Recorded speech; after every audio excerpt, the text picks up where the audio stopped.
I want to say good evening and welcome to tonight's Borough Board meeting. In the interest of participants' health and safety, we are again meeting through the WebEx video conference platform during our ongoing pandemic as authorized by the extension of remote open meetings law by Governor Kathy Hochul, which was signed on January 14th, 2022. Tonight, there are no voting items on the agenda for today's meeting, but please note that this is a virtual meeting and it is being recorded to comply with the open meetings law for transparency. The recording will be available for a later date on the Borough President's YouTube channel. We are going to now proceed to call the roll right after I do a brief introduction. Good evening to everyone under the sound of my voice. I am Deputy Brooklyn Borough President Diana Richardson, and it is my esteemed honor to serve under the leadership of our Borough President, Antonio Reynoso. Under the leadership of the Borough President, I have 3 portfolios, which should be of interest to all of you on this line. I have the portfolio of community boards, the portfolio of food insecurity, as well as the portfolio of gun violence. And as you guys know, it's been an active week here in Brooklyn. We just took a fatal shooting, unfortunately, of a 12-year-old in East Flatbush, Brooklyn. That's Community Board 17. And so, as you can understand the intersectionality of my portfolios, I have been very busy over the last few days, but I want to say thank you to all of you guys as chairs of our various community boards, as well as the elected officials on the line, because the truth is, whatever issue it is that is going on, it is really going to be all of us working together, being solution oriented to get to a common goal. So any people who may be learning about me for the first time this evening, you get a little background intel on me. Prior to this role in this capacity, which I'm truly grateful to our borough president for, I was the assembly member of the 43rd Assembly District in Central Brooklyn. I had that role for about 6 years. If I would have stayed this May, would have made 7 years. In that capacity, I represented the communities of Crown Heights, Prospect Lefferts Gardens, and East Flatbush, aka Central Brooklyn, i.e. for the terms of this call. I have great relationship with Community Board 9, 8, 17, as well as a smidget of my community covered Community Board 14. And also there's so much intersectionality between what we were doing at the state level and what I am going to be doing here now. So you can learn a little bit more about me personally. I am a lifelong resident of Central Brooklyn. I live right up on President Street in Nostrand, across the street from Community Board 9. Prior to being in my life of public service, I was a member of the community board as well as an executive board member of the community board. And I think that that context is really good for tonight's call. I'm not a person that is talking to anyone from a position that I haven't already had as an active community participant wanting to be on the board. And while I may not have been a chair of a board, shout out to Fred Baptiste, I was the treasurer and on the executive committee of Community Board 9, so I do know about executive life. I bring greetings to all of our chairs of our boards tonight, as well as the various council members and or representatives who are on the call. I am joined here tonight by Ms. Carol Ann Church, my director of community boards. For the elected officials who are on the line tonight, many of you have received many emails from Carol Ann. Council members, please be timely with your reappointments. Chairs of the boards, I look forward for you guys getting to know me, getting to know Miss Carol Ann Church, and I also want to come out to meet with all of you guys directly so that I can hear directly from you about what it is and how you perceive the situation to be with the board, for us to do a SWOT analysis, strengths, weaknesses, opportunities, and threats. And ultimately, it is my ultimate goal, as well as a shared goal with the borough president, Reynoso, that we want to ensure that the boards are operating at their optimal level with the required supports. And when I say required, it's not desired, but really required if we're going to ask you to do real work for the people of Brooklyn. And we want to be as supportive as we can, understanding the road that is ahead of everyone. And let me just say, we know that this is unpaid and that you are giving up of your time. And so we thank you in advance. And with that, that is a little bit about me. I look forward to having individual meetings, but as you can hear, my voice is strong, my passion is high, I am persistent and consistent, and together we are going to get this all done. I believe that we have the ability to do that.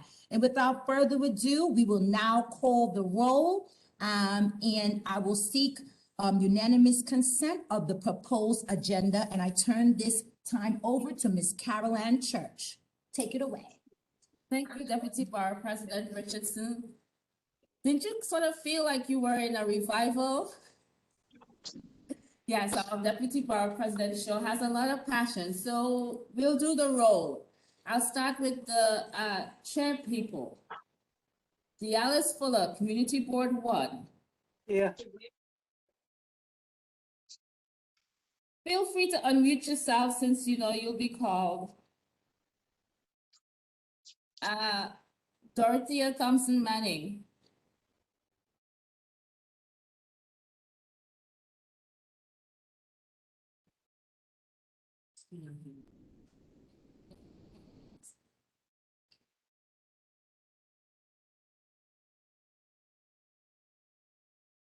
Somebody to unmute and test it. Can anyone unmute and just test it for us to hear if we can hear you guys back? Testing 1, 2. Testing, yeah. Testing. Testing 1, 2. Yeah. Hello. Is the speakers not on? Yeah.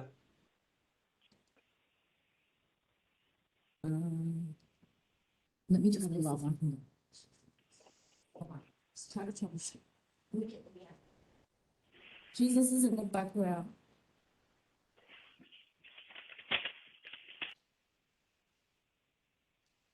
Hello, Dorothea. Okay, I'll send it to you. I just called your name on the on the meeting. Okay, I'll send it to you.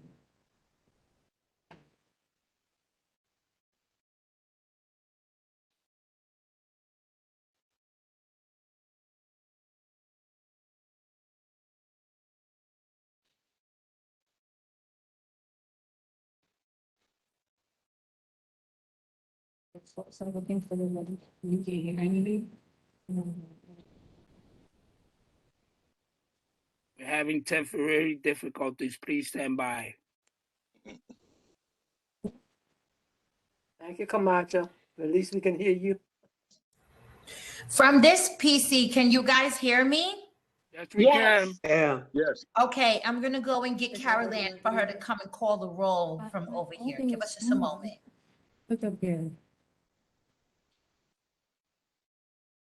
That WebEx, man. I keep telling you about Yeah, that. it's called- I don't I'm sorry, listen. it's- Okay, I'm coming. Some people need the link.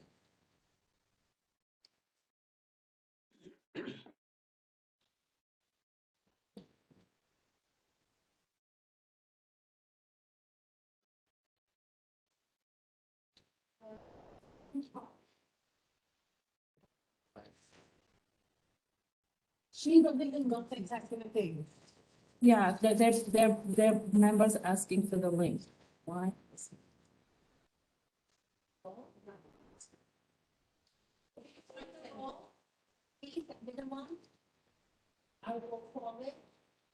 That's because you send the agenda, but you didn't tell them to. She has a bunch of windows Yeah. open.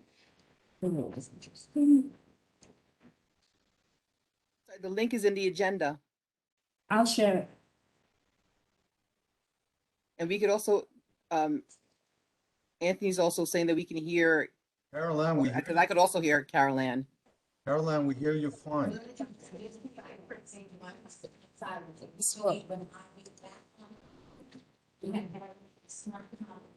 Caroline, we can hear you just perfectly fine. She's trying.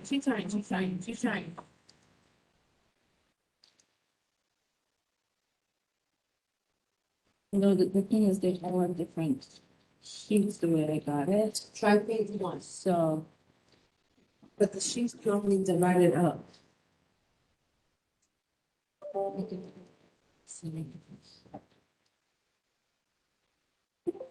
And I have people calling and asking if I, emailing, asking if they can.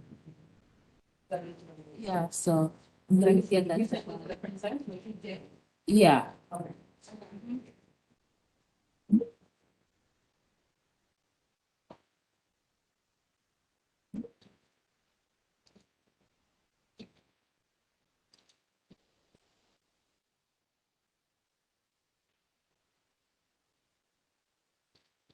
Unbelievable.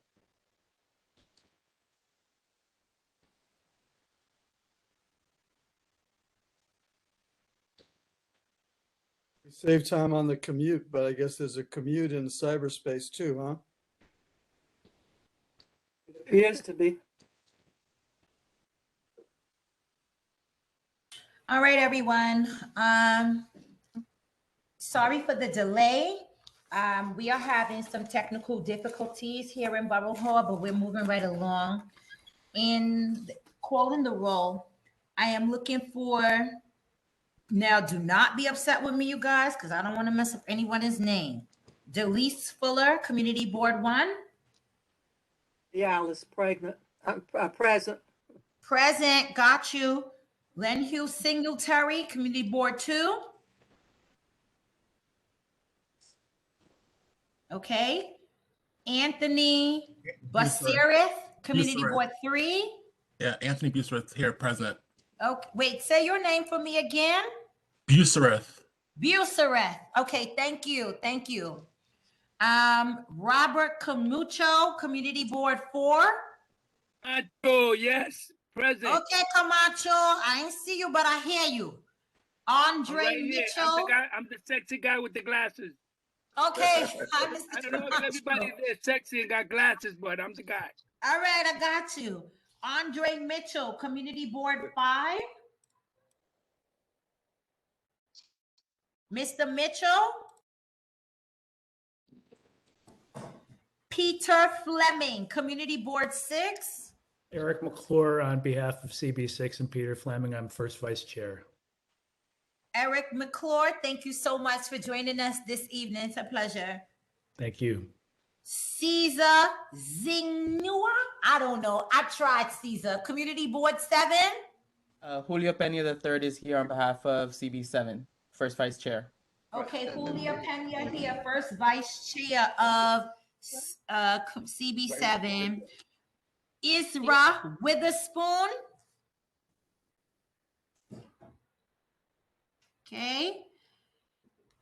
Fred Baptiste.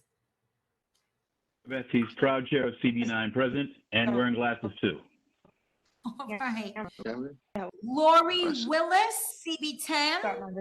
Lori That's why I took Willis, mine Chair, Community Board 10, present. What? Okay, hey, Lori. Hi. William. Hi, William. William, don't be upset with me. Community Board 11. Jualino. Oh, God, I tried, y'all. I tried. Is he here? Manuelao. Help me. Say it again, William. Manuelao. Guinilo. Manuelao. Minwino. Yeah. I don't know where you're at. Say it one more time. Community Board 11, present. Oh, you're representing William, though. Got you. Yes. Got you. I have you, Mr. Y. Community Board 12. Yadel Pristine. Barry Spitzer, District Manager, representing Edel Prosty. Okay, Barry. Good afternoon.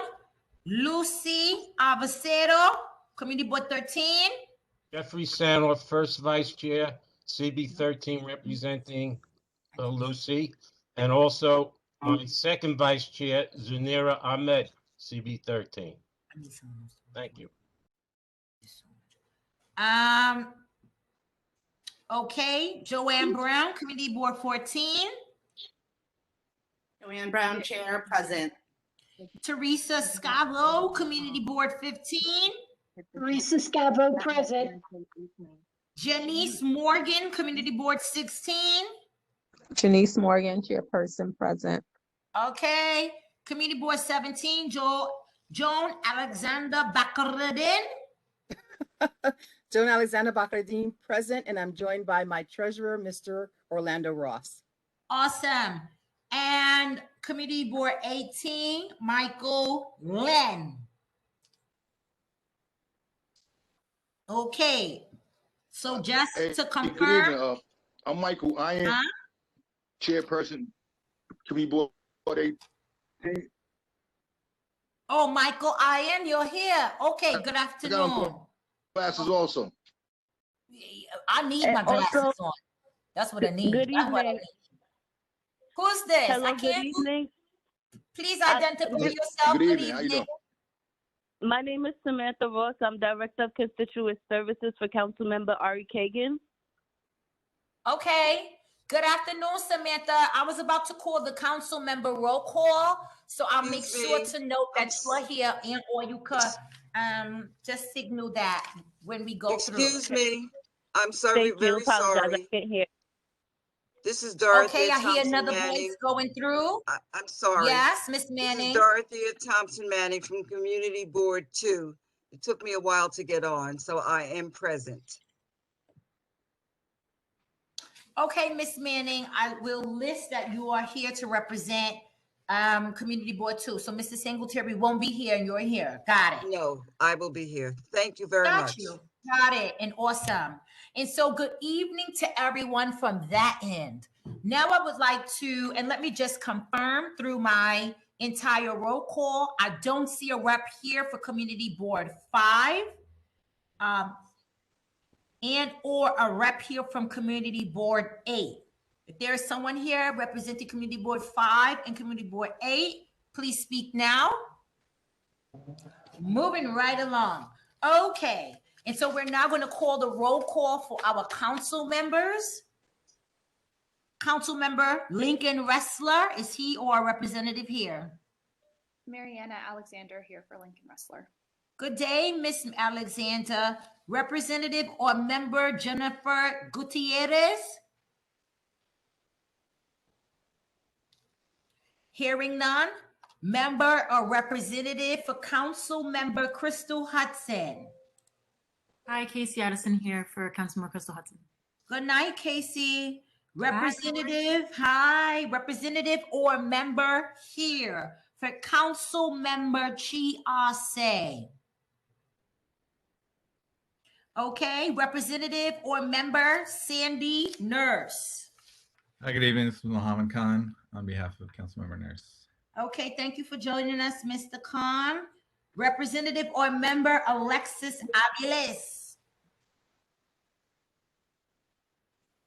Representative or member for Councilmember Shahana Hanif.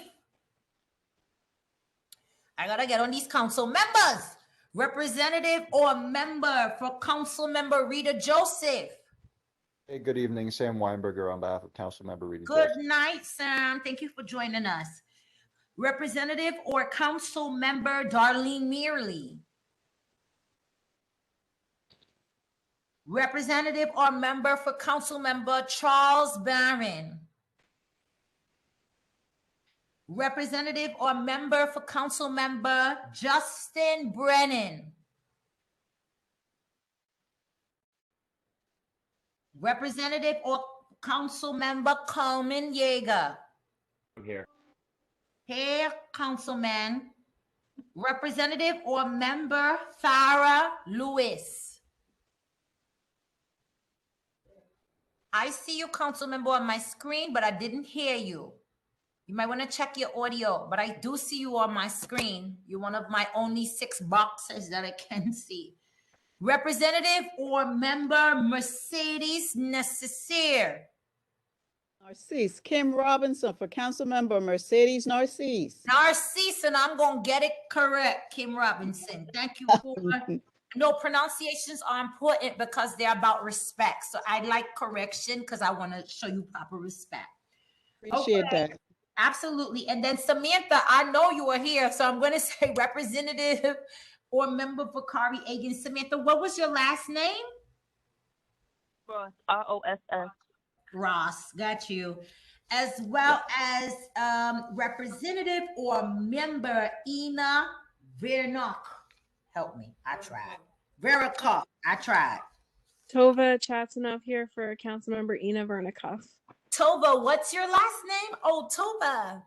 Hi, Tova. How are you? I know you, Tova. Hi, Tova. Okay. Okay.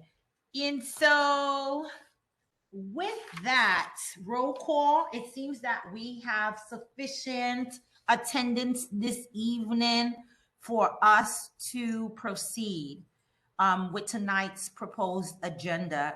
We do need to ask for an approval of the agenda by way of a vote. And so, well, rather not less than a vote, more of a consensus. Has everybody had an opportunity to review tonight's agenda and agrees for us to proceed collectively together with these items? Yes. Yes. Objection. Yes. Anyone has any comments? Since I want to assume we all want to proceed, does anybody have any comments or objections that we should hear now fairly?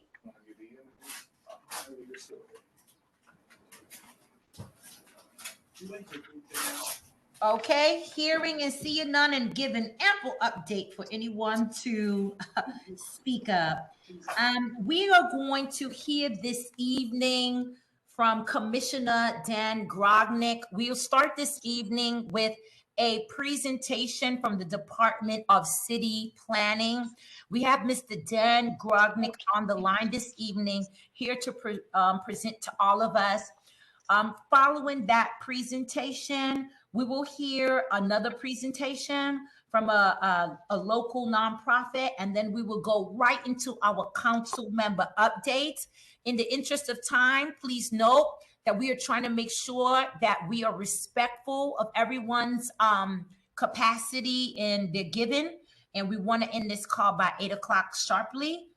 Turning it right over to Commissioner Dan Grognick for his presentation, and thank you so much for joining us on this line. Thank you very much. Can you hear me, Deputy Borough President and everyone? Can you hear me? Great. Was that a yes? Yeah, okay, good. Hello, everyone. Thanks for having me. My name is Dan Gorodnick, and I am very happy to join you this evening. I'm a long-time friend of the Borough President. We served together in the City Council. Good to see you, Madam Deputy, Council Members Yeager and Lewis, and many of the Council and Community Board reps this evening. By way of a very brief introduction, I was honored to be appointed to chair the City Planning Commission and to be the Director of the Department of City Planning by Mayor Adams on February 7. Our Executive Director, Edith Sue Chen, who is also new, was on with us, but just had till 6:30. So I'm sorry she didn't get a chance to say hello to you all, but she wanted me to send her greetings and regrets. I am a lifelong New Yorker. I grew up on 5th Street and First Avenue in Manhattan, but I have deep family roots in Brooklyn. And most recently, I was the CEO of a not-for-profit organization that supported 6 miles of public parkland and advocated for park improvements citywide. And before that, I served for 12 years representing the east side of Manhattan in the City Council, which is where I got to know the Borough President when we worked together. And I really wanted to come to pay the Borough Board a visit tonight because, well, first, I have spent a lot of time in Borough Boards and in Brooklyn, and I know how important your work is for cross-borough strategy and implementation. And I also know how hard you all work. And I know how important your work is in relation to the work that I am now doing at the Department of City Planning. So I wanted to come tonight to let you know that we are really eager to be a partner to you all. We want to be collaborative. We want to be forward-looking. We want to be really clear in our approach.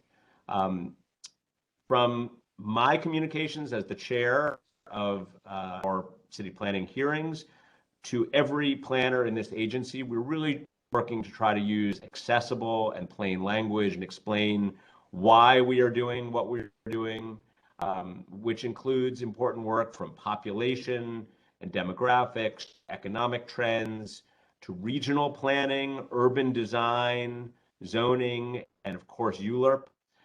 We are taking steps to help New Yorkers understand the importance of our work and to connect it to the bigger picture. So we really appreciate our partnership with community boards and council members. And I want you to know that on the various applications that come before us jointly, community boards and City Planning Commission, we will take the views of community boards seriously. So if you send us recommendations that are viable and well considered, we will be sure to amplify them in the process. And I just want to make sure you know that.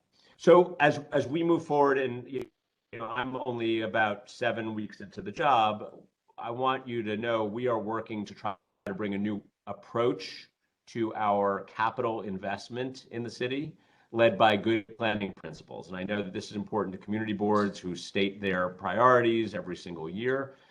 Our impression is that too often our city agencies have been working in silos. You have Parks needs this, DEP needs that, each makes their case to the Office of Management and Budget. Mayor Adams, just a few weeks ago, announced in his blueprint for economic recovery what we are calling SEED, which is a way for us to look for catalytic investments all around the city and across agencies. We want to find areas that have seen historic disinvestment and opportunities for jobs, housing, and growth, and make real investments in those communities. We're going to partner with neighborhoods for even broader opportunities that may exist out there. And this is not just when there is a rezoning that's contemplated, which is a difference. And I just want to make that point. I also want to note that we're introducing our Equitable Development Data Explorer tool in a few days. This is a tool that will help bring transparency to some of the very difficult conversations that we frequently have about affordability and gentrification and displacement. We're also looking to change the zoning resolution citywide to help promote economic development and to not stymie it. Fortunately, our zoning resolution gets bogged down over time. Sometimes it doesn't anticipate modern challenges. Sometimes it actually is creating an impediment to growth. For example, at the end of last year, city planning in partnership with all of you and the city council, we removed outdated zoning barriers to opening gyms and spas, helping these industries recover more quickly from the pandemic. We're exploring ways to make changes that reduce red tape for many other types of businesses, such as retail, services, and industrial. These are the sorts of fixes that we can make to zoning that will make it work better for all New Yorkers, and we look forward to coming back to you all to start that conversation very soon. We're also looking to change our zoning rules to promote sustainability and our zero carbon goals. This includes removing impediments that create limits for people to put solar panels on their homes, to store energy, which they're generating from these panels, and to modernize the zoning resolution to allow things for like electric car charging. You won't be surprised to know that our 1961 zoning resolution only refers to gas stations. There's no subject that touches electric cars, I can assure you. And on the subject of resiliency, you will recall that at the end of 2021, we released our comprehensive waterfront plan. This plan offers a vision for the next 10 years of New York City's waterfront, including climate justice, job creation, transit, and how they all work together. And if you haven't read it yet, I encourage you to do so at waterfrontplan.nyc. This isn't the only citywide resiliency initiative coming out of city planning recently. We spent last year putting forth and getting approved by the city council zoning for coastal flood resiliency, which makes it easier for homeowners, business owners, and others to design resilient buildings. We hope that this will lead to less damage and quicker repairs from flooding events, and at the same time, lower flood insurance costs. The next step on this work to protect our neighborhoods from the impact of climate change, to build homes and generate good jobs, is found in that blueprint I referred to earlier, the mayor's blueprint for New York City's economic recovery. This is a 5-borough economic development plan that aims to make sure our economy and the infrastructure that supports it is flexible, resilient, inclusive, and innovative as we move into a post-pandemic future. So there'll be plenty more to come on that. But fundamentally, and the reason why I'm here, is that I want you all to know that city planning wants to be as supportive of this borough board and its members as possible. Our Brooklyn office is available to provide individual community board trainings if you find that useful on planning topics related to population, demographics, economic trends, regional planning, urban design, and of course, zoning and ULURP, as well as climate change resiliency. We have a lot of expertise in the agency and certainly in our Brooklyn office, and we are happy to share that with you or with your boards. We really look forward to having a productive relationship. I'm really happy to be here tonight. Thank you for having me, and we'll look forward to working together. Thank you again, Madam Deputy. Thank you so much, Commissioner Garadnick. And as you know, Borough Hall has a meeting with you tomorrow in the morning. And so we thank you so much for not only just coming here this evening, but being a real partner on an ongoing basis to us and all of our members here on this line. I don't want you to run so quick. Does anyone have any questions for our commissioner while he is here? Use your raise hand function. Remember, this is the reason why we have individuals join us this way for our borough board meetings. I don't see any. Oh, I see. Oh, no, there's hands. I just don't know how to read the emoji. Caroline. Oh, I see that. Hold on. Someone whose number starts with 347 and ends with 76. You're first. And please introduce yourself. Yeah, because we can't see your name. It's just her cell phone number. I think her hand might have been up from everyone- before. Thank you, Chair Garodnick. Thanks for that update.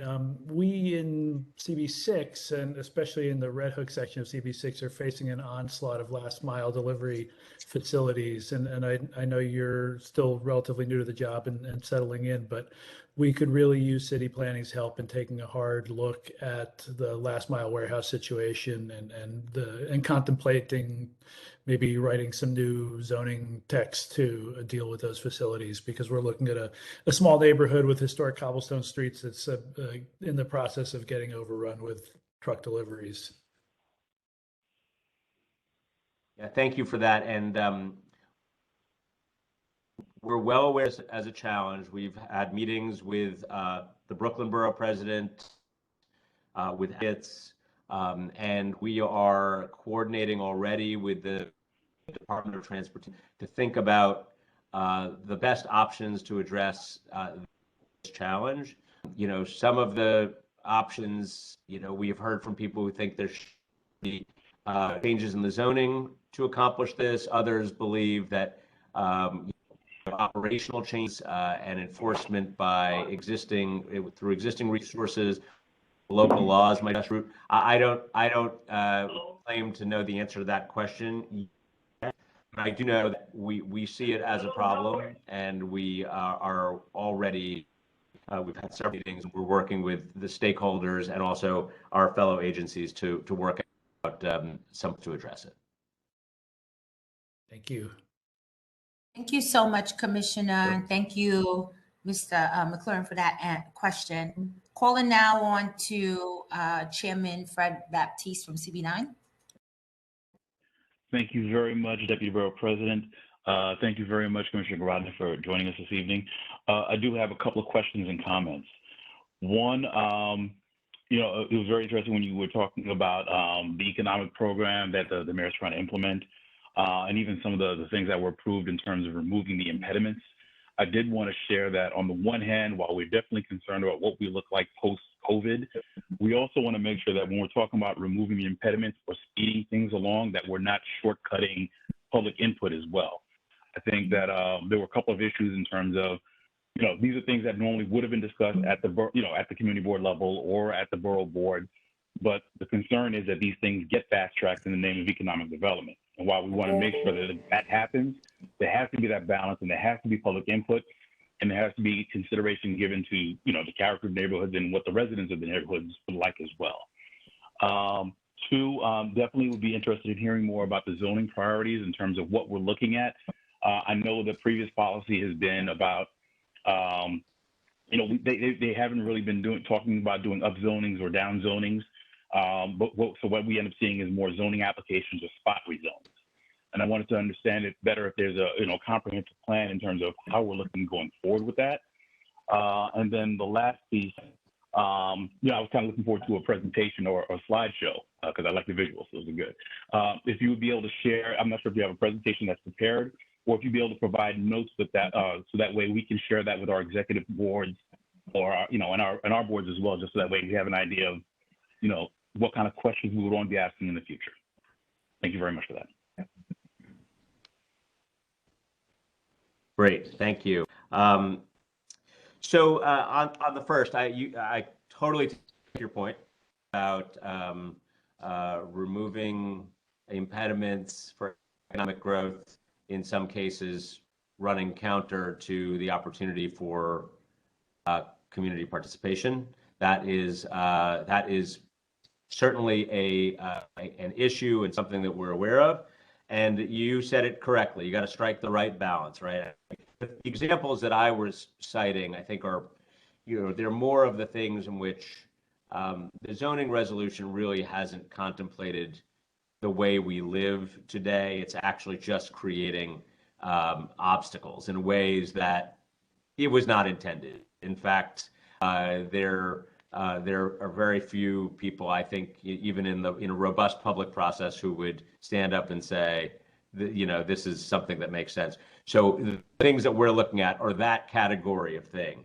But I absolutely take your point. And frankly, before anything gets approved, before we remove a single change, anything in the zoning resolution, robust public process has to happen. So there's no avoiding any of that. We in any zoning text amendment citywide, that would go to every one of the 59 community boards around the city. So we certainly are aware of that, are eager to have that conversation and moving it forward with you all.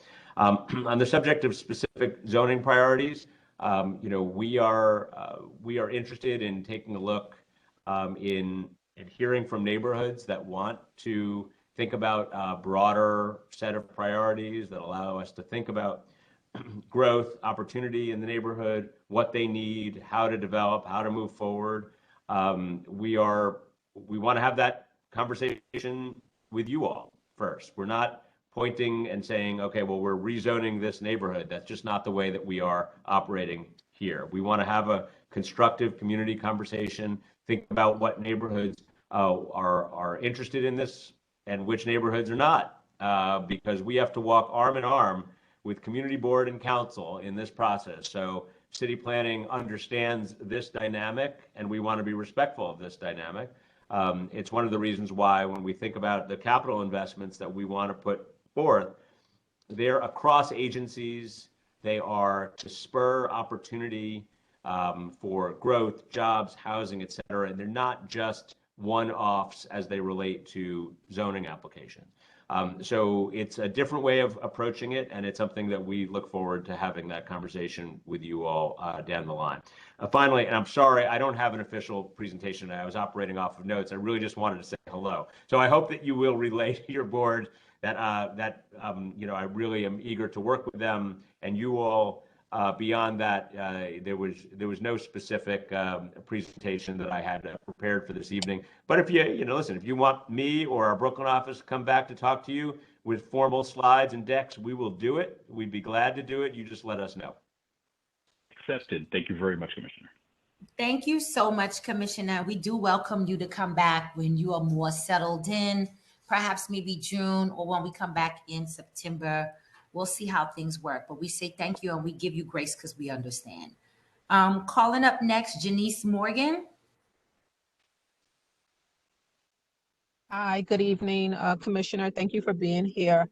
I just wanted to ask a question concerning, everything that you said that the administration is planning to work on. Obviously, we have our statement of district needs, which I hope that, our, local city council planners that are assigned to our district, have read thoroughly. But in preparation for, I think, some of what you've outlined, is there something that we can do in advance to prepare for those conversations? Is there anything that you recommend? Because I represent Community Board 16, which is one of those, lower income communities that sort of, gets things sort of shoved in their face as opposed to, the consensus that is more so appreciated.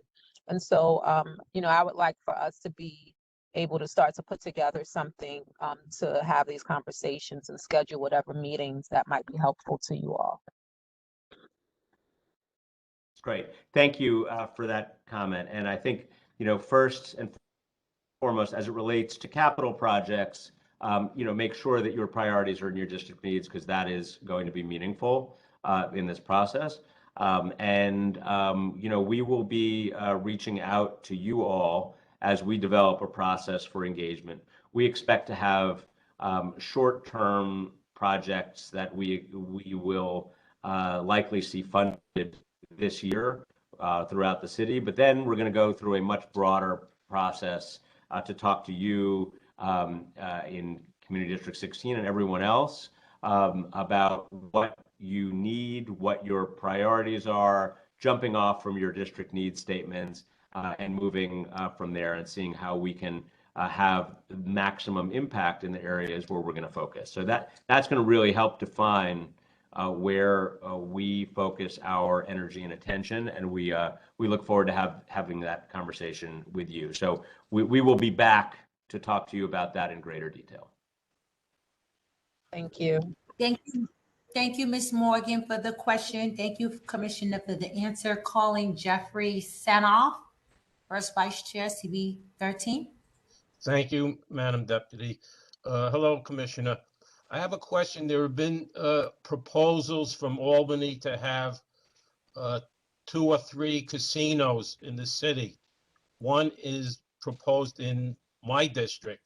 Does city planning have any input into this type of development?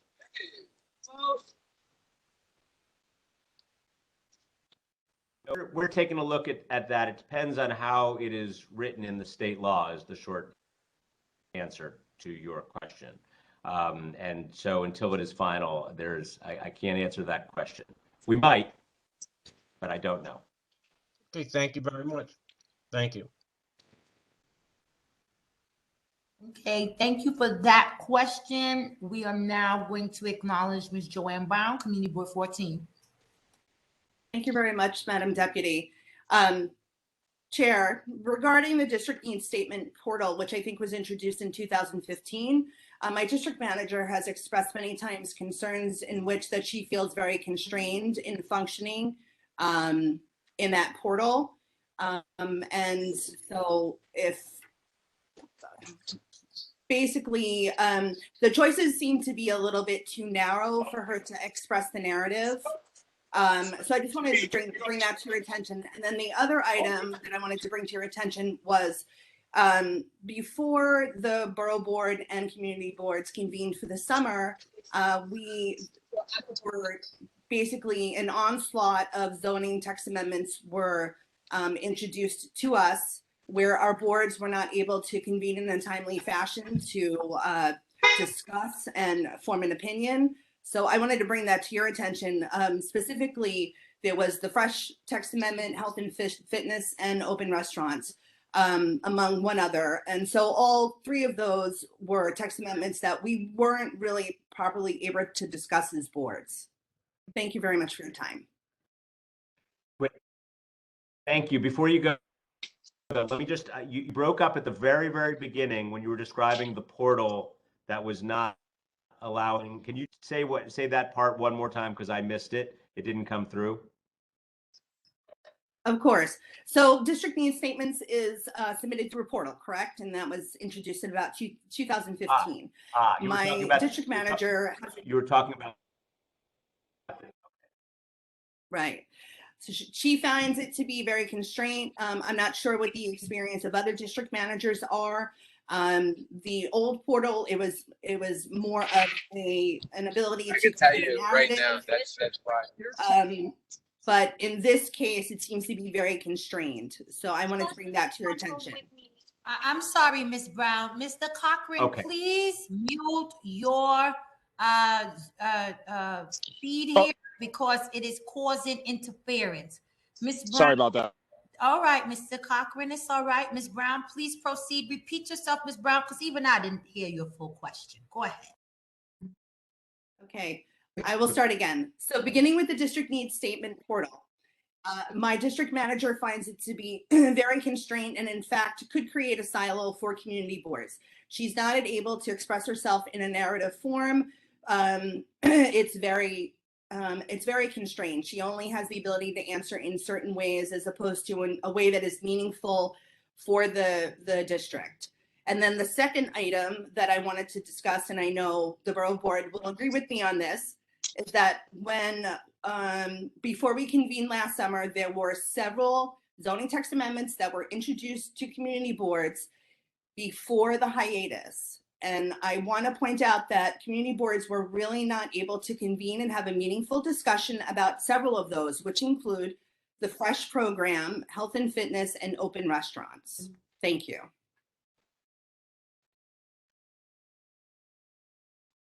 Okay, I got it 100% this time. Thank you. Okay, thank you so much, Ms. Brown. Going on to CB 17, Ms. Joan Bacredin. Ms. Morgan, please lower your hand, CB 16. Thank you, Deputy Borough President. Commissioner Grodnick, several of my questions have been asked, but I'd like to amplify two. One that was just mentioned by Ms. Brown regarding the health, fresh, and open restaurant amendments, that we were not indeed able to have meaningful conversation within our boards as well as within this group. But it seems like it may or may not have been passed. So I think if you wouldn't mind coming back to us on that, it'll be appreciated. CB9, my esteemed colleague has talked about quite a few of the things that I want to talk about. So I'll focus on this one instead. And that is around the data analysis tool. Our borough president has indicated that the data analysis tool that data is the way that we're going to be progressing. So as you indicated, this data analysis tool is coming. Could you give us just a little bit more nuance about how it can benefit the community boards to utilize this tool as it pertains to rezoning? Because one final statement, in Community Board 17, there's a lot of out of context building happening. So if we can have some easily accessible data that we can leverage to provide insight and input for an upcoming town hall that we're doing and beyond, it'll be appreciated. Yeah, thank you. So the you. question, in case you missed it, because there was a lot there, you to, was about the data analysis tool that you mentioned. I got it. Yeah. Yes. So what the tool will do is it will provide demographic, housing, quality of life data, including a displacement risk index, which includes various housing and demographic factors that might contribute to the risk that residents might face for being able to remain in their home or to be unable to remain in their home. It is something that will allow you to compare that risk to other neighborhoods around the city. And, we've worked with advocates, with other agencies, elected officials to develop this tool in a way that we hope that will be useful in engaging in some of those very difficult conversations about displacement and education, about affordability. Yes, it's going live in just a few days. Oh, thank you. Thank you, Ms. Baccarin. Acknowledging Mr. Julio Pena, first Vice Chair of CB7. Thank you. I just want two questions, but first one was kind of already elevated by my colleague in CB6, Eric McClure, on the last mile facilities. It's a significant issue. We have a subcommittee here in CB7 that has really been hyper focused on this issue. So anything that can be elevated on this, we really want to focus on it. And two, I also just wanted to you mentioned trainings for community board members. One thing that we really I just wanted to emphasize, I feel like this is particularly around ULURP and how we can educate community board members on the process in general and on land use items, because I feel like, you know, we have a phenomenal land use chair, but my fear is that when, you know, term limits really starts to affect community boards and we lose him, it'll be a significant loss for our board. And I just feel like we would be at a real loss just at a terms of like being able to facilitate those conversations. So we just kind of want to get ahead of the curve, and anything that can be done to help educate community board members on better understanding the land use process would be super helpful. I think that's a great point, and we stand ready to help provide additional resources, trainings, et cetera, you know, to your board or any board. I understand that concern that you're raising. I've only been to, you know, 1,000 community board meetings myself over time, and you know, met with land use committees, land use chairs, and you know, you're right to observe that not only do you run the most experienced member of your board retiring someday on the subject of land use, but also you want to make sure that people are equipped to handle what are frequently, you know, mind-bogglingly complex legal jargony issues that, you know, make most people's eyes glaze over when it comes to matters of land use. So we're determined to try to talk about these things in a way which are a little more accessible. So that's number one. But two, yes, just reach out. We will be happy to come and do a primer, a review, a training, whatever it is you think you need on whichever of those topics you think is most germane. Thank you for that answer, Commissioner. And now to conclude, I am calling on Mr. Camacho. Well, Commissioner, thank you for giving us an opportunity to speak to you, and also to address some concerns also in regards to zoning. I live in Bushwick, and our community is being crushed with the as of right procedures in regards with these skyscraper buildings that are occurring, and that us Latinos and Blacks can't afford to live here.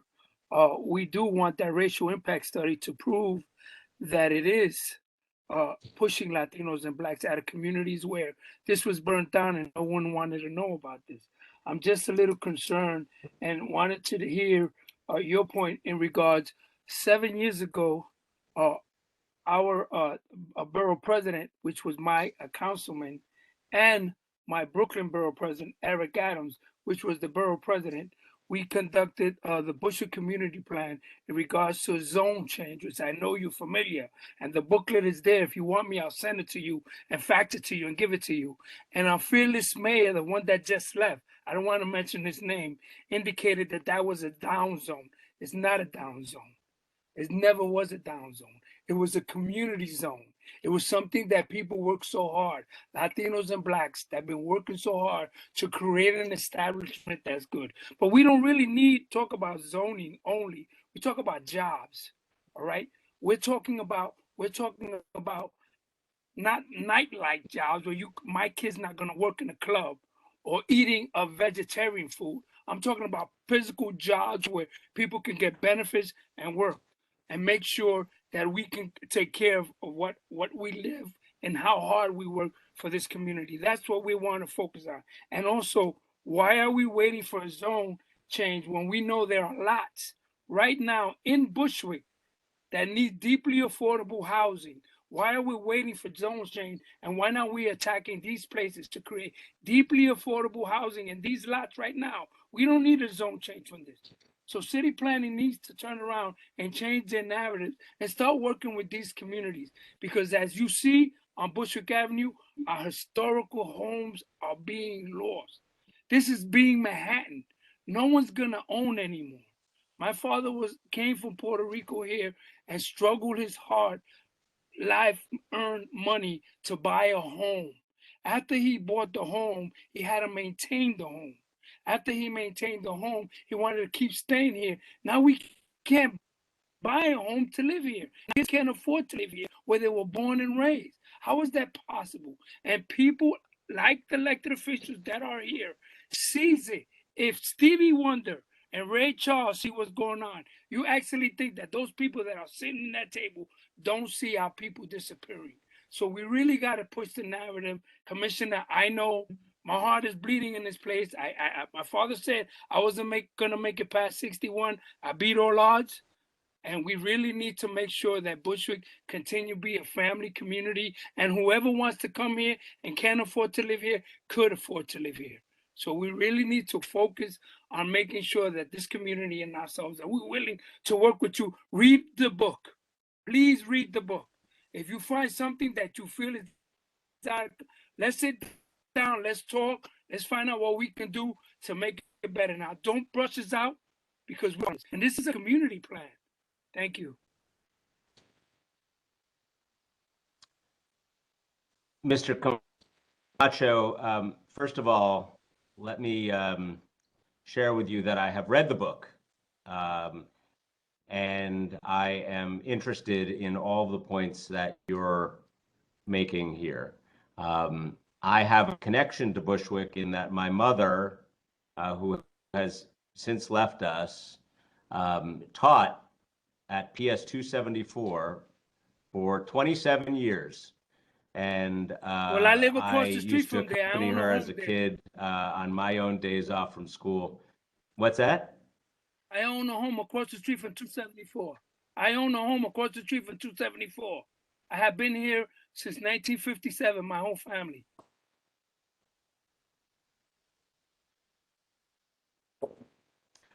So I feel a connection to this neighborhood, but that's not the reason.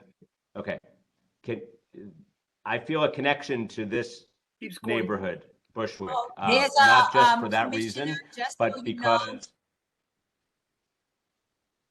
there's a delay on your line. So just take your time. Okay. And yeah, probably shut your camera off and go ahead and make the Here's statement. what I just turned my camera off. Did that help? It helped. Okay. Mr. Camacho, what I was saying, and I understand you were responding to my point about PS 274. I spent a lot of time there as a kid, accompanying my mother to her classes when she taught there, and when she was there for 27 years. So I feel a connection to Bushwick. I understand the challenges that this community is facing. And I also understand that there was complexity in the relationship between the community plan and the former mayor, deputy mayor, et cetera. If you and the community board come to us and say that you want to restart this conversation, we're certainly open and eager to have that conversation with you. It's important. I mean, Bushwick has been the site of what has become unchecked luxury development, and we see that. I saw it in the plan, that in the book that you referred to. I have read it. I've also read the prior communications from the deputy mayor and the back and forth over many years, which I'm sure you, Mr. Camacho, were right in the middle of, not me. And so I appreciate how much work has gone into this conversation. So I would say, let us, if you and the community board want to restart this process, we are all ears over here. And I will look forward to speaking with you further about that. Thank you. So thank you so much for joining us this evening, Mr. Commissioner. We know this is a transition period for you as well as it is for many.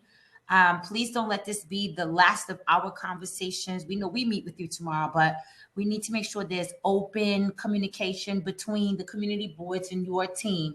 Can you please just say your contact information as well as the appropriate Brooklyn rep for your agency? That should be the point of contact for our community boards, just so we have that person's name, number, and email address.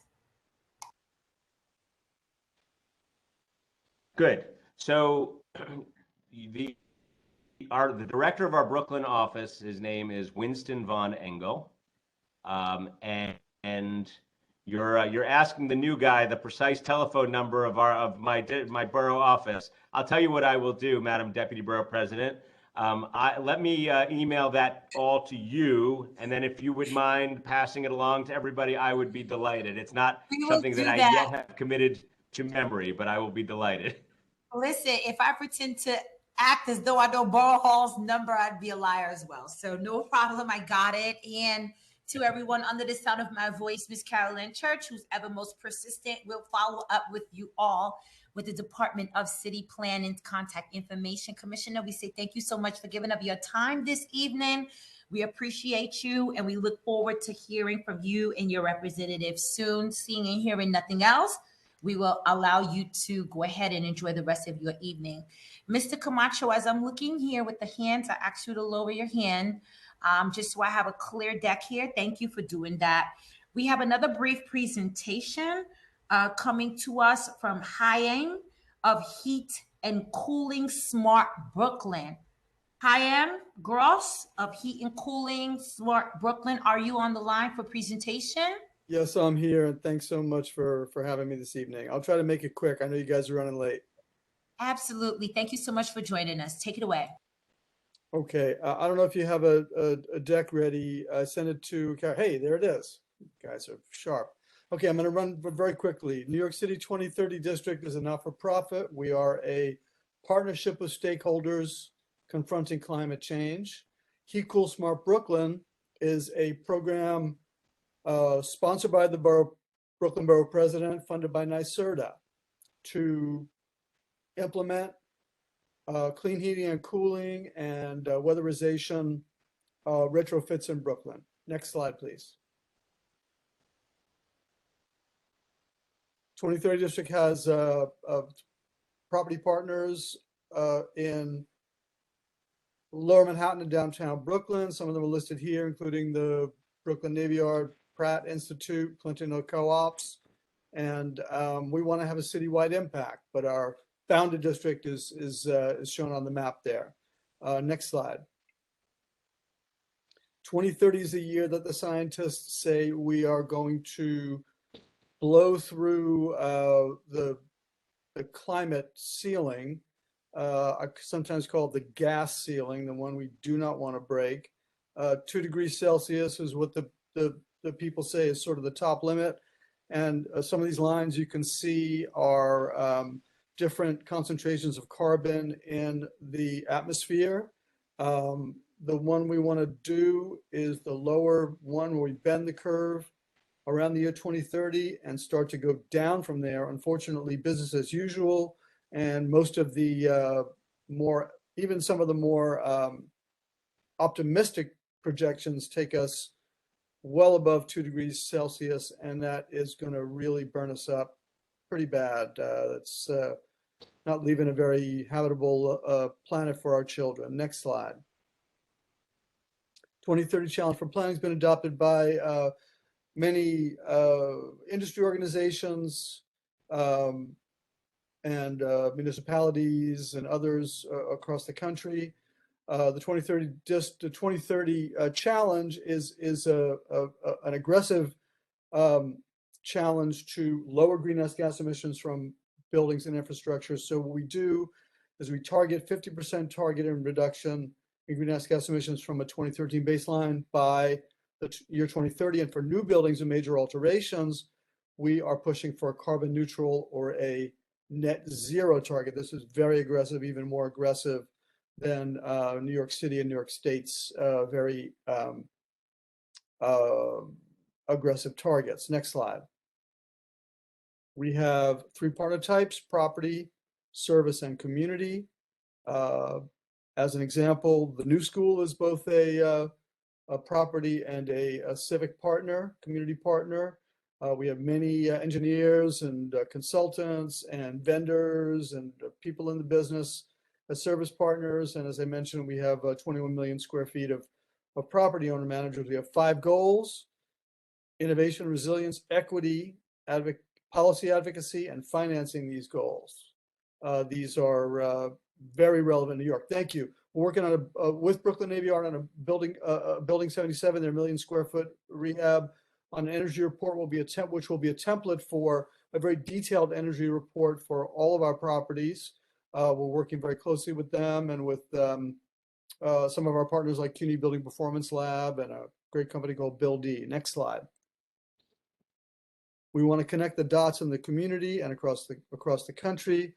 There are 30 districts across North America, cities like Pittsburgh and Seattle and Cincinnati and Ithaca, New York, Toronto, and others. So there's an active network of districts working for these same challenges. Next slide.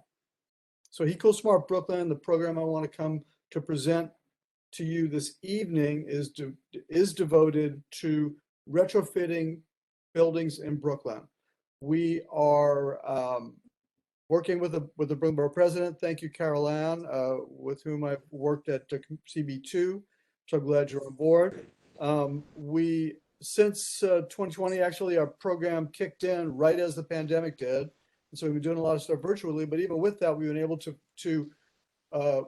do clean heating and cooling retrofits in over 60 1 to 4 family homes. We're going to reach 100 in the next few months. We get about 35 in the pipeline, and we signed our first multifamily property to begin a building energy planning study. The multifamily properties are a lot more challenging for a lot of reasons I won't go into, but we're working hard. We are mostly a volunteer organization. We do have this funding from NYSERDA, but we're working hard to make these things happen, and we want to work with you. Next slide. So we have a website, heybrooklyn.org. You'll see that again, heybrooklyn.org. We've done over 20 webinars. We've worked with community boards 2 and 6. And many of our community partners like 350 Brooklyn, you're going to be seeing our ads, and hopefully we'll be able to hold some webinars with your communities. Even though we were initially, during our initial phase of the program, we were concentrating on community boards 2 and 6, we ended up getting a lot of our enrollments from all across Brooklyn. We ended up doing jobs in, I believe, 8 different community boards. So we're now expanding throughout Brooklyn. There's another campaign that's working in community boards 3 and 17. Any referrals we get, we will pass on to Julie Liu of Sensible House. But we're working across Brooklyn with the Brooklyn BP to make this happen. Next slide. So we're concentrating on 2 primary solutions. One is building energy efficiency. That's basic air sealing and insulation. Some of you may be familiar with Passive House, which is a very rigorous and almost a high-tech method to make a building really, really tight and super insulated. We're not going that far, but the image on the left there is a blower door, which is used to actually measure the air tightness of a building. And so we can do a lot with simple insulation and caulking and blowing in insulation where we can, insulating a roof, other measures just to make the building a lot more energy efficient and comfortable. Next slide.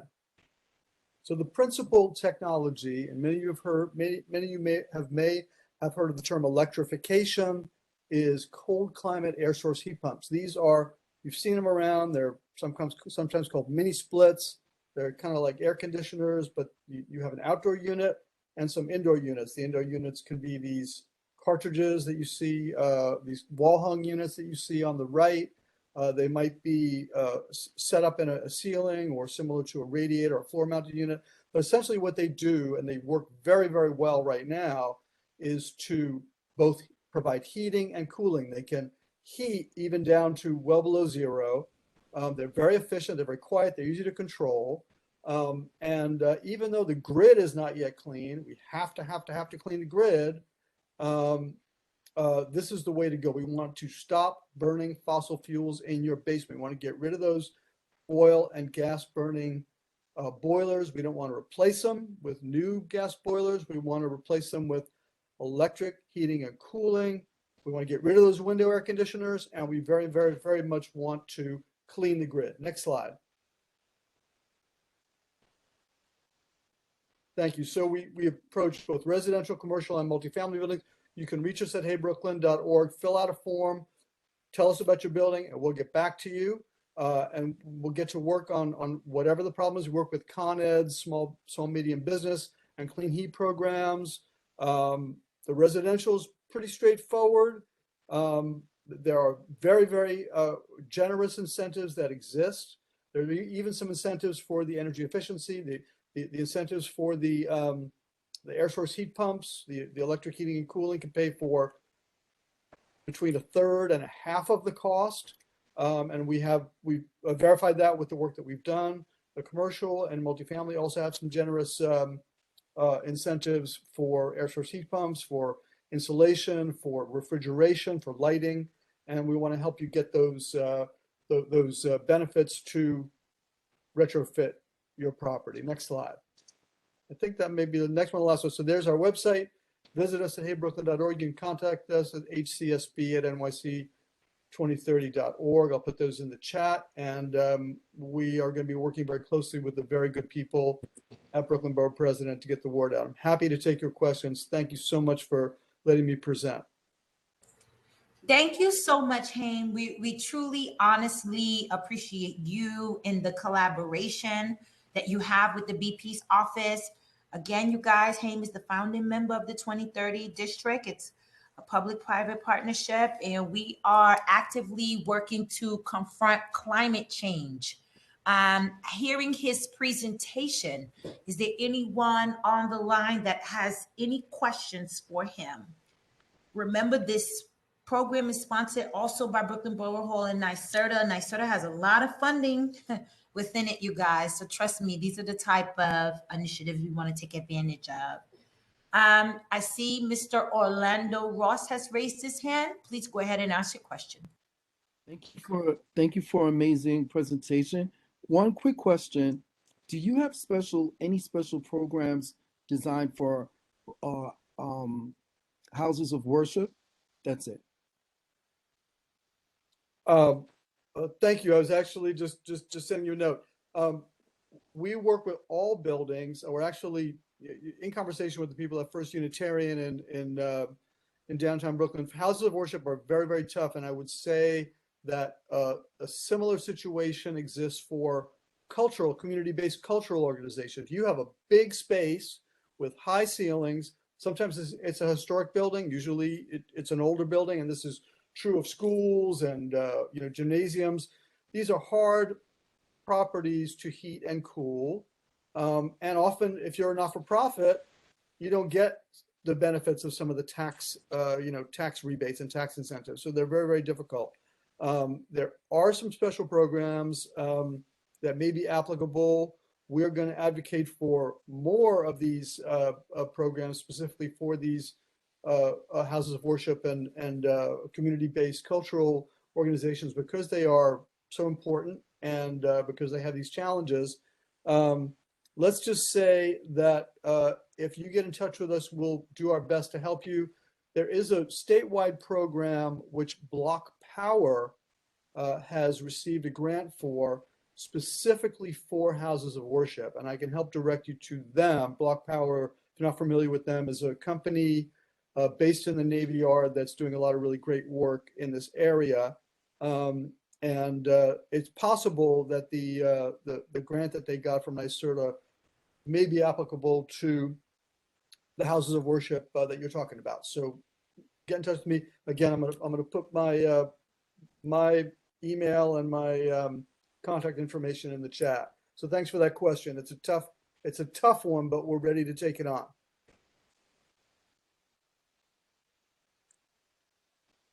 Thank you so much for both the question and answer.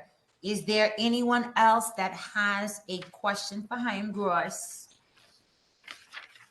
Seeing none, Mr. Gross, we thank you so much for joining us this evening. Please drop all of your contact information in the chat.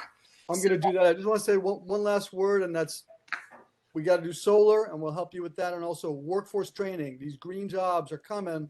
We got to train our young people to get these jobs and build up our minority and women-owned businesses to take on this work. Thank you. Thank you. So we hear climate change, we hear workforce development, we hear employment opportunities, and we have a lot of work ahead of us. Ensure that your contact information is in the chat. And I'm calling on all of the chairs, and we're joined by some DMs to definitely carry this information back. Next on the agenda, it is 7:27, and we are going to hear from our council members with their updates. While I do know that there are representatives here on the line, I am going to call our council members' name, and then you would then say your name and then bring the update. District 33, Council Member Lincoln Ressler. Hi, this is Mariana on behalf of Councilmember Ressler. No real updates since we're running late in the evening. I'll pass it on to the next one. Thank you. Thank you. District 34, Councilmember Jennifer Gutierrez. District 35, Councilmember Crystal Hudson.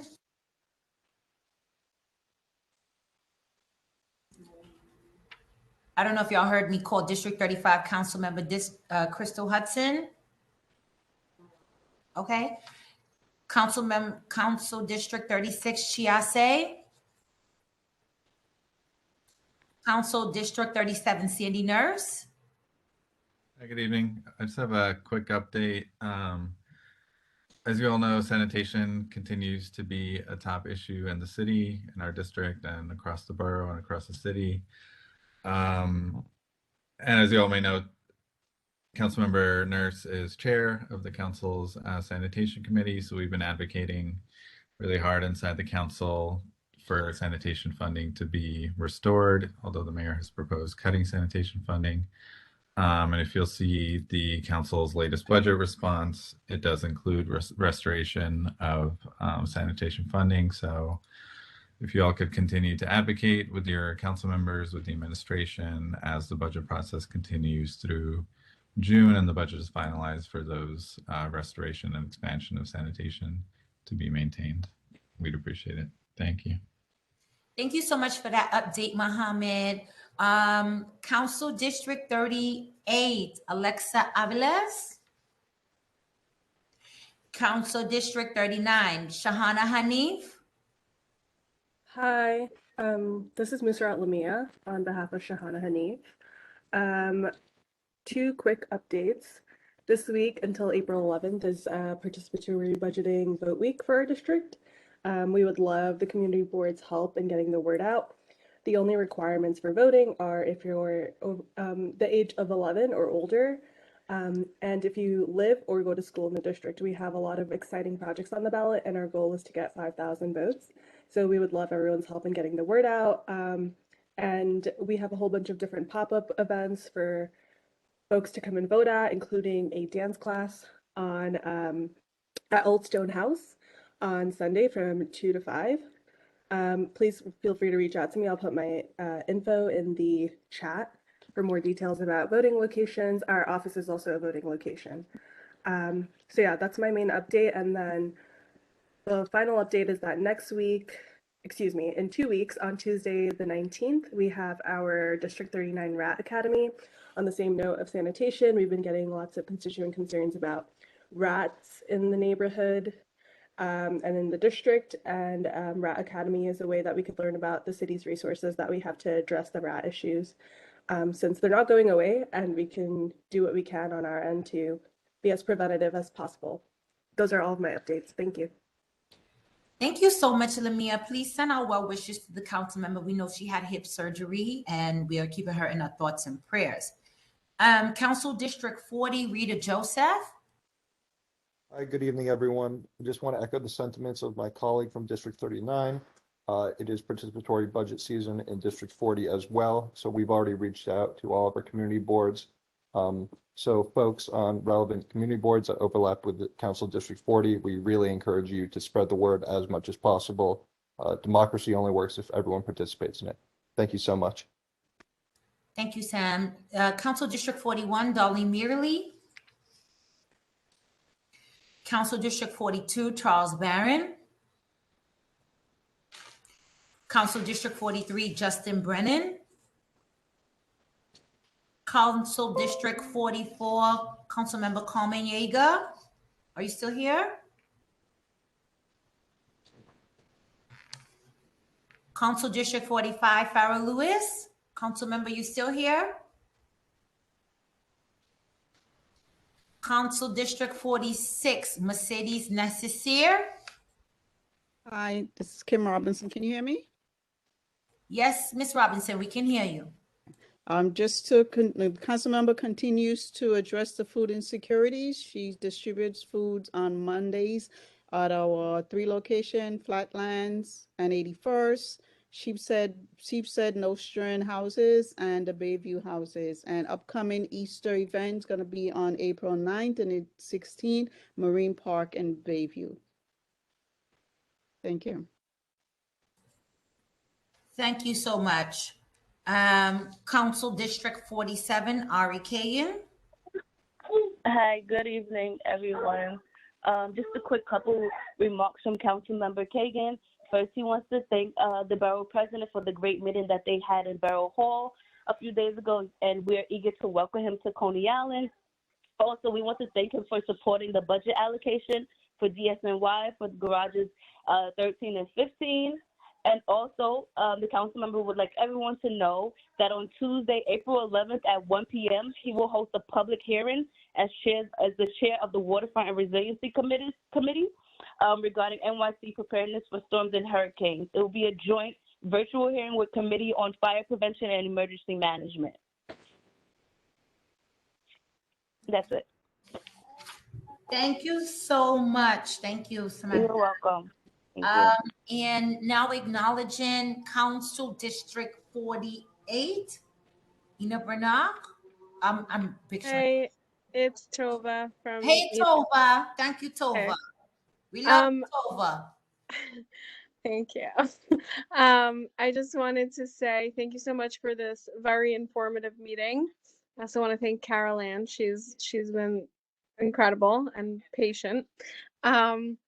And I just wanted to wish everyone Ramadan Mubarak for those who are celebrating, and a happy Passover for those who are celebrating Passover next week. And thank you. Thank you all so much. We are expeditiously moving to the next item on our agenda, and it is an update from the chairs. So I am going to call off the various chairs, starting with CB1, Chair D. Atlas Fuller. Do you have any updates you would like to bring? None today, thank you. Happy Passover and all the holidays, everybody. Thank you so much, Ms. Fuller. CB2, I'm just going to call the community board number. CB2? We have nothing to update. We're still in the process of trying to get a new district manager, but that has not occurred yet. Okay, we will reach out to you with that to make sure that your personnel and nominations and everything is together, help you with that. Thank you for saying that this evening. CB3? Yeah, thank Anthony Busworth. 3 quick updates. Last month, our district manager met with the district managers from CV4 and 16 and representatives from various agencies, and elected officials about necessary repairs to the Broadway roadbed.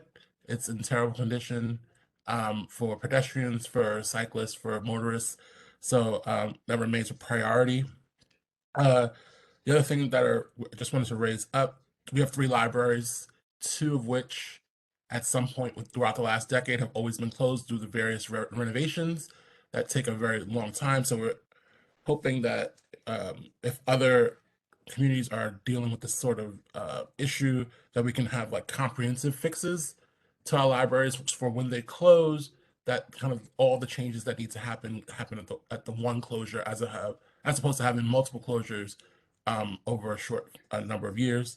And then finally, we were asked by the MTA for a letter of support for a proposal to the U.S. Department of Transportation to make the Classen Avenue G Station ADA accessible, and we passed it last night unanimously. So hopefully that change will be funded and we can have that station become accessible. Thanks. I didn't even know I was on mute while you were talking. I'm like, yay, good, this, that. So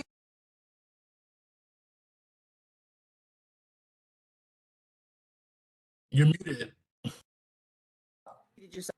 I didn't even know I was muted. Mind you, when I needed to be muted, I wasn't. And now that, whatever. Anyway, thank you for.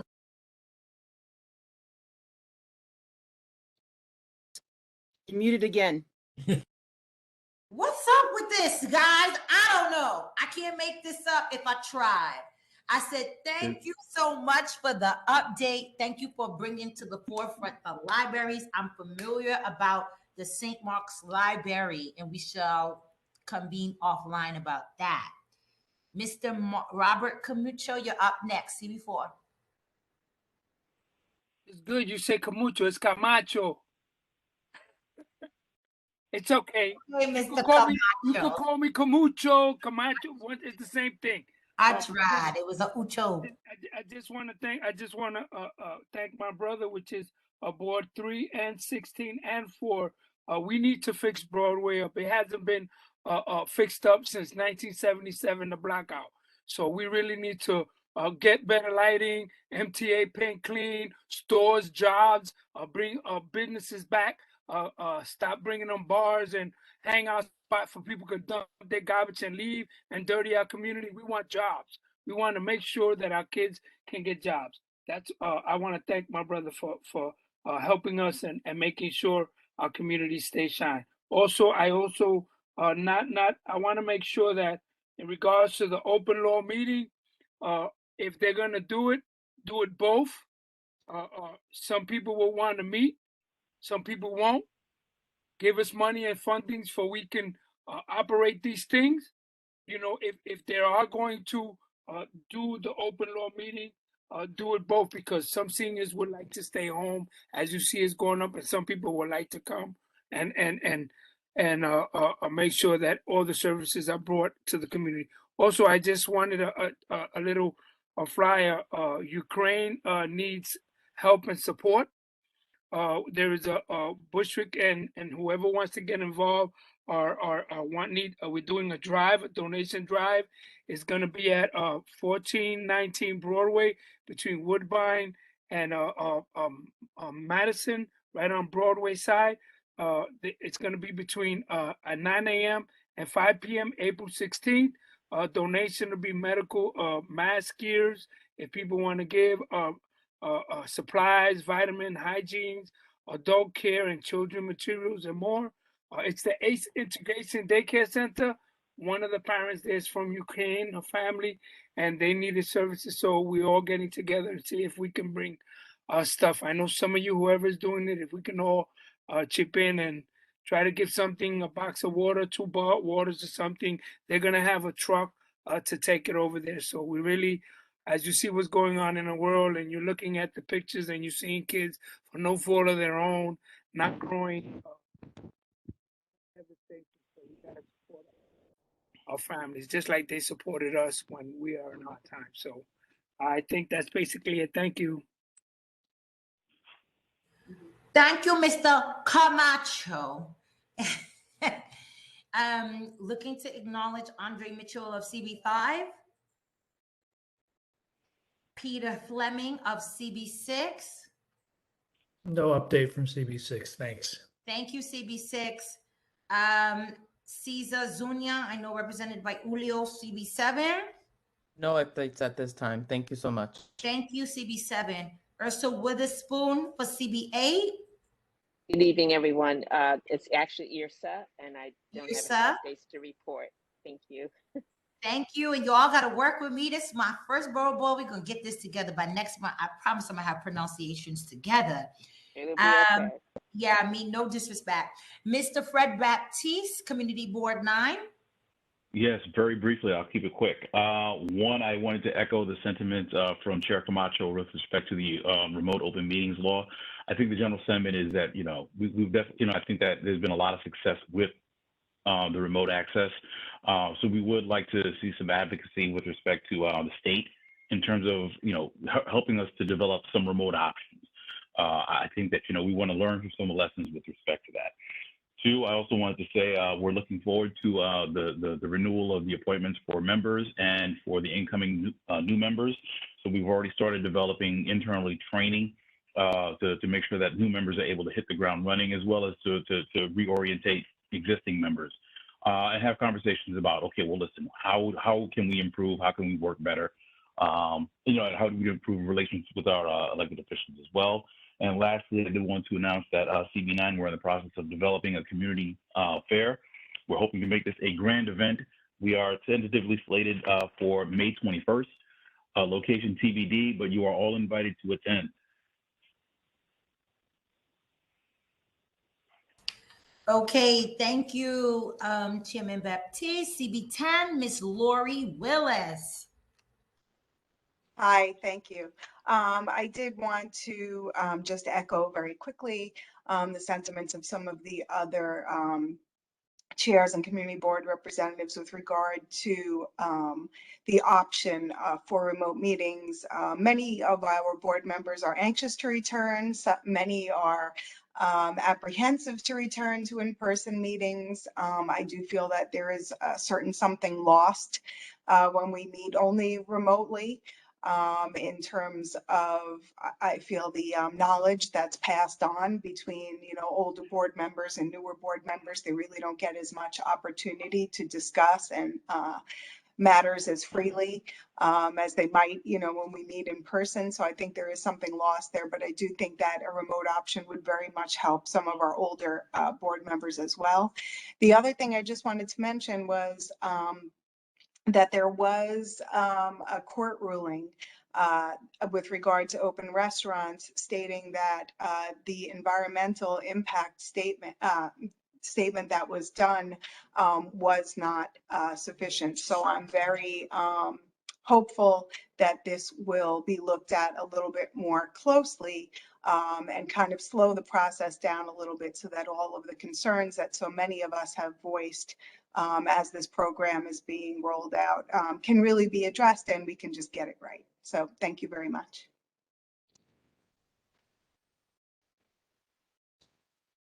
Thank you, Ms. Willis. Calling on William. Oh, well, I know Mr. Y is here for CB11. I'm messing up all the names in CB11. I promise I'll call y'all guys tomorrow. Mr. Man Y? It's Man Y Lau. Oh, I tried. Nothing to report at this time. Okay, thank you, Mr. Y. Yadel Prislin, CB12. Barry Spitzer for CB12, nothing to report. Thank you very much. Thank you. Lucy Afacero. Lucy's not at this meeting, so I'm filling in. No updates. Thank you.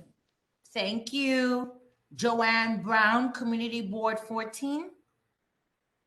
Thank you very much. I'm excited to announce that on April 27th, we will be having our 15th annual youth conference. The youth conference provides opportunities for summer jobs and services for our youth 14 to 21. This year, it's going to be held in person, and it's going to be outdoors with our community partner, Prospect Park Alliance at the LaFrac Center. Very excited, and I personally want to extend an invitation to the Deputy borough president and the borough president to come and join us for a wonderful afternoon. I'll put the details in the chat.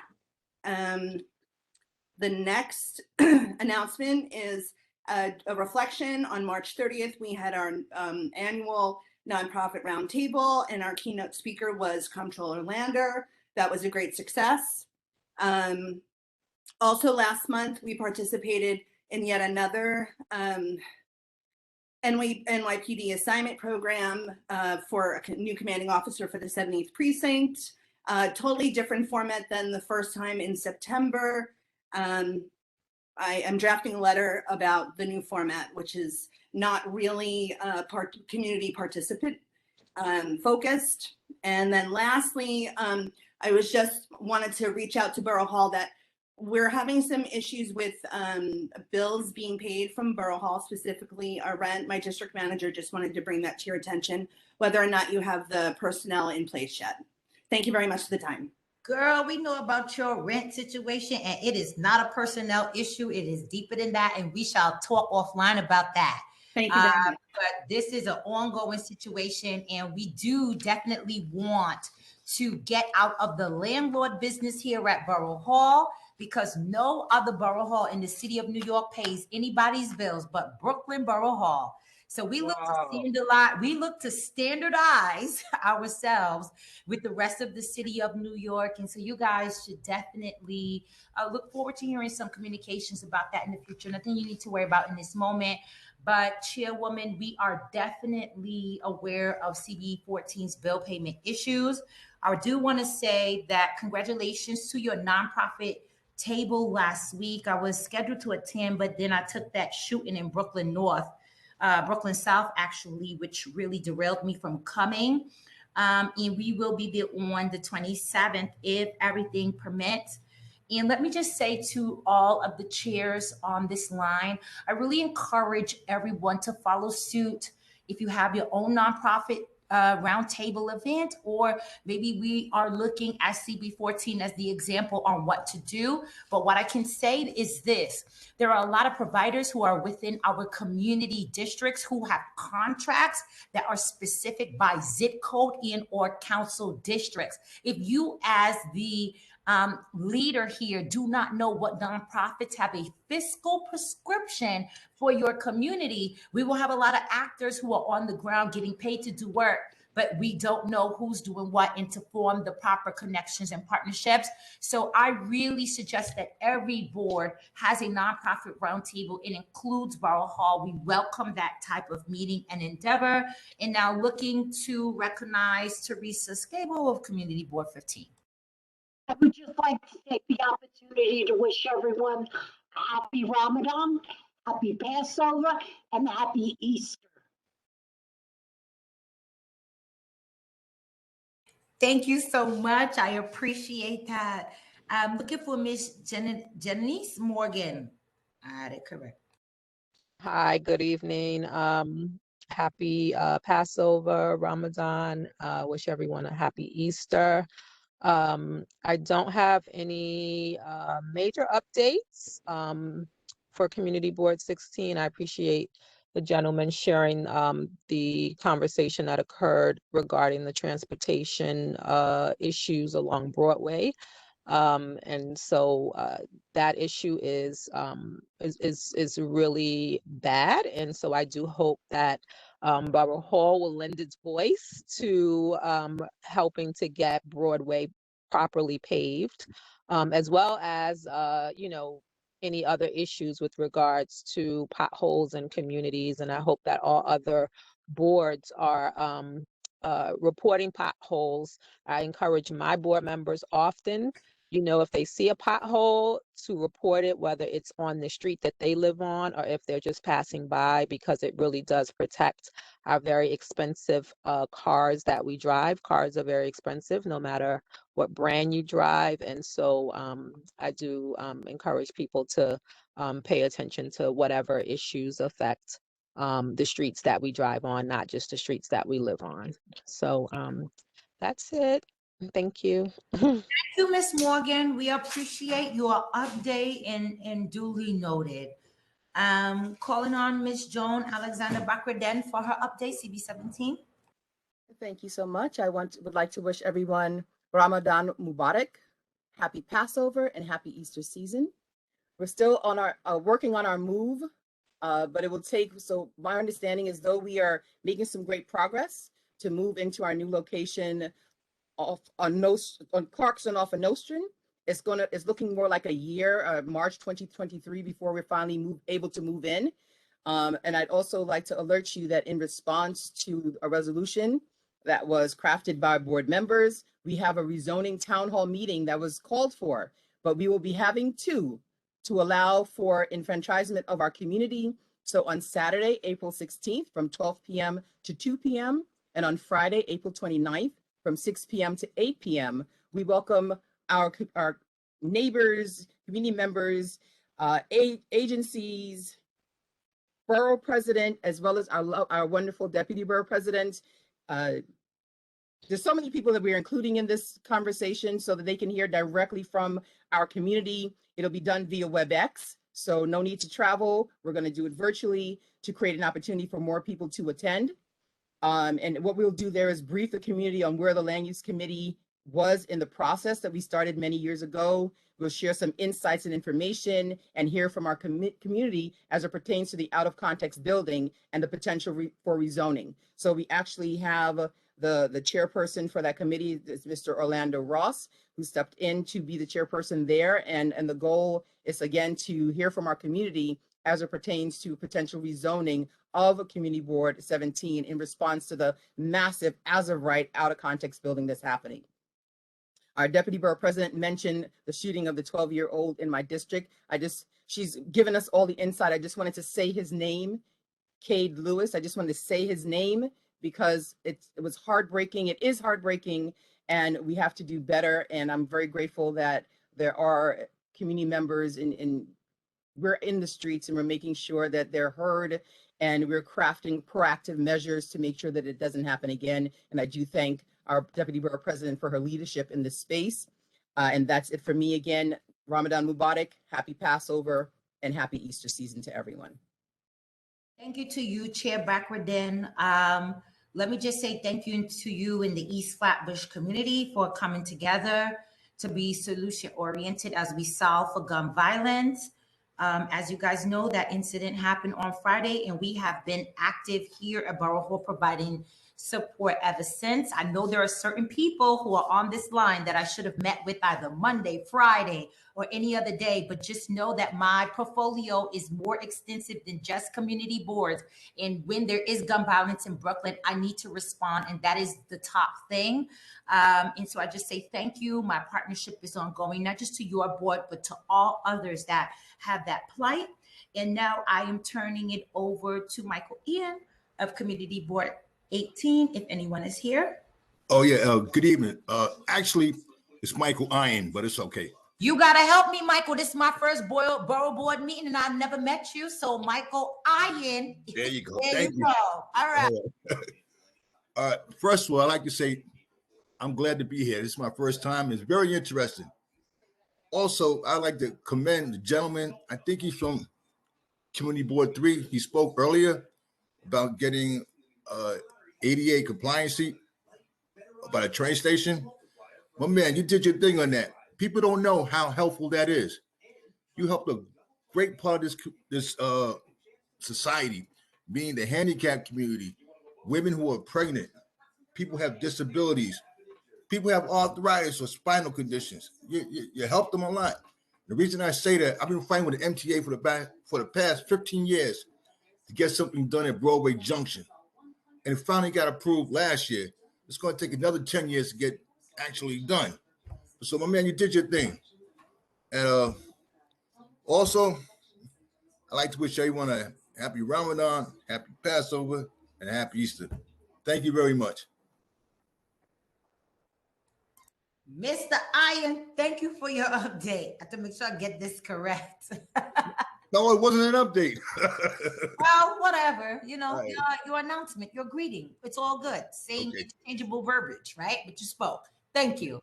And so that will conclude all of our updates from our chairs as well as our council members.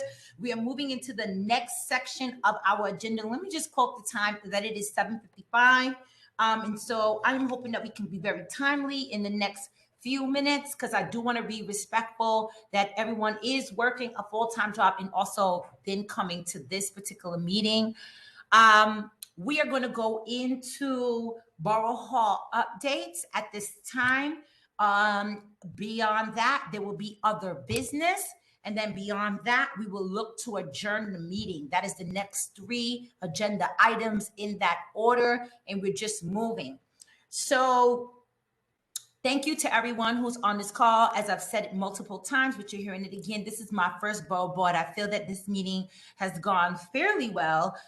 We look forward to receiving feedback and suggestions on how this meeting can be more resourceful and just useful for everyone who's given up of their time. As you guys are seeing me here on the screen, I know you can see these 2 phenomenal ladies that are here in my background. And I want to just take an opportunity to introduce the team that keeps the lights on in Brooklyn Borough Hall, especially under the portfolio of the Deputy Borough President. I'm going to start from the furthest before I come to the closest. Back there is Miss Leanna Pearson, who is waving to you. Leanna Pearson's first day of work is today. She is yesterday was her first day. Baptism by fire. She is the chief of staff to the Deputy Brooklyn Borough President. And if you know me and can hear me, you know we are working over here. So that's Miss Leanna Pearson.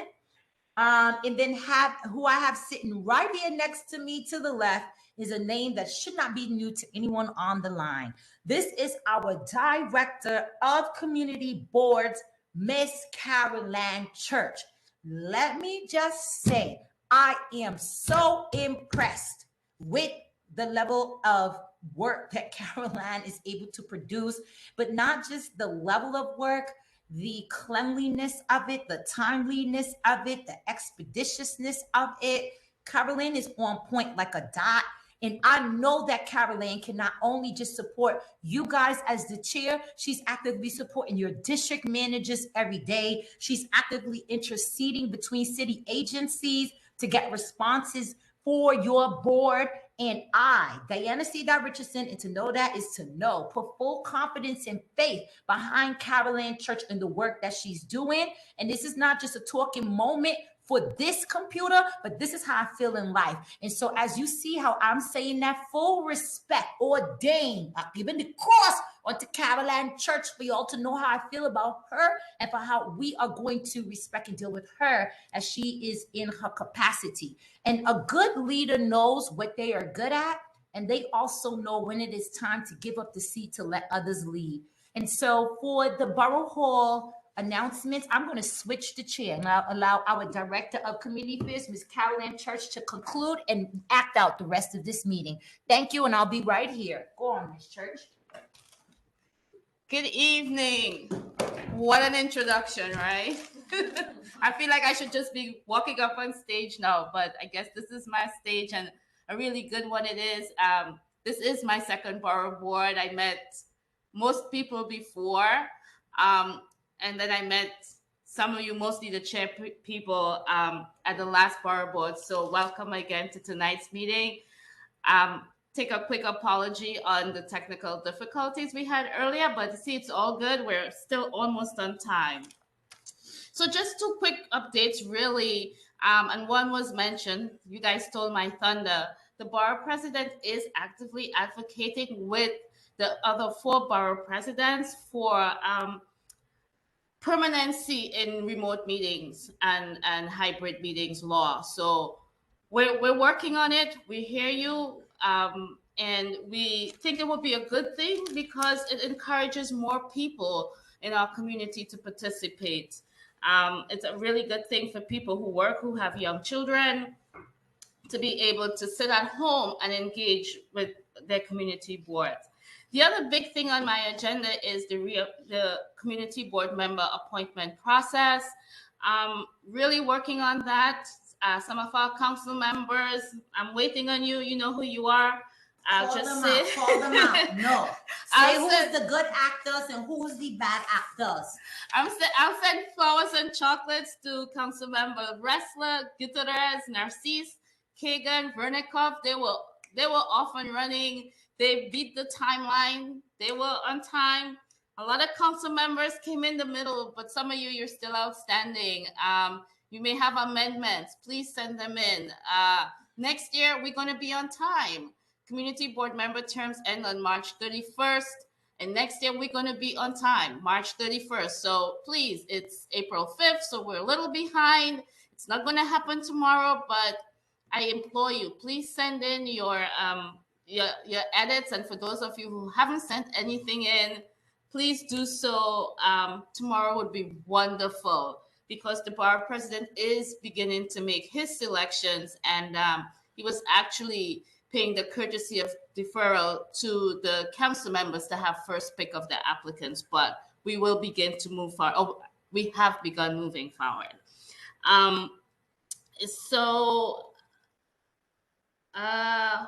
What next? Oh, the deputy mentioned something, and I don't want anyone to get scared when she mentioned that here at Borough Hall, we're going to be sort of transitioning the community boards to greater independence in their operations. Don't be worried. As she said, it's not going to happen right away. And we are compiling a resource list as well as making the connections, the direct connections. So we're not going to just say, here's a sheet of paper, call this number. We'll be interacting with the different agencies that we should be taking care of that work. We're not going to leave you in the lurch, but they're just things that we don't have the resources here to conduct, and there are other agencies that have those resources and actually are much more able to do so. So that's part of the transition. We'll keep you informed, and we'll make sure it works as smoothly as possible. And with that, it's 8:02 p.m. Thank you all so much for being here tonight. Thank you for your time. Really appreciate it. If anyone has any questions. Oh. Yeah, I have one. Is the process in regards to the new the people that applied before? We used to get a list of the people that applied, and we used to see. Now no longer we're getting that anymore. See who applied, and it opens the dialogue for like that. We know who they are. They aren't giving us anything. They just are popping up, and we're not getting any. Before we used to get these are the people. This was the list. These who they are. We used to go see their recommendation. Was on. We never gave any input or yes good, no good. We just wanted. But now they keeping us out of the loop. They hiring, putting whoever it is and whoever applies. How does that? So what happened with that procedure? Okay, so the borough president has decided to follow the terms of the charter very strictly where that is concerned. And so the council members receive all the information, and he allows them to make their picks, and he makes his picks. No, I know that, but we used to get a list of who applied, and we used to read their portfolios and see who they are like that. We know, and we're familiar with it. Now we don't get any. No, we won't be doing that because, for one thing, there's privacy issues with that, and we don't need to be sharing information like that. Too many possibilities for things, so it's just being kept between the council member and Borough Hall.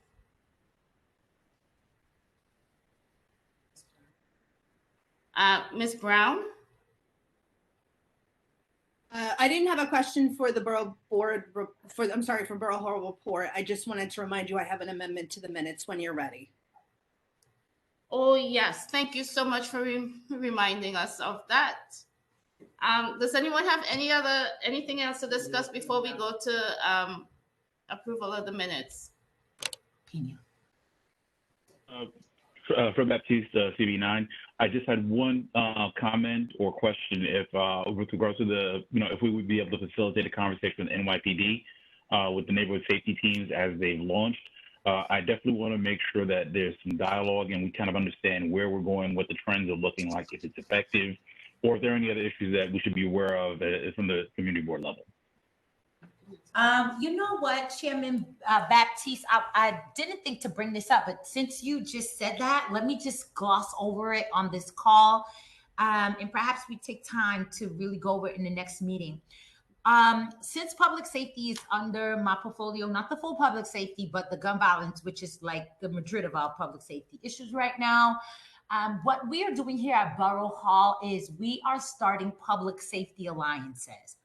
And the public safety alliances will be organized by precincts. And the entity there will seek to bring together all of the community stakeholders that have a lens and eye on public safety and or should be, i.e. every community board here has a public safety chair that should be in collaboration with your precinct council president, if you have one.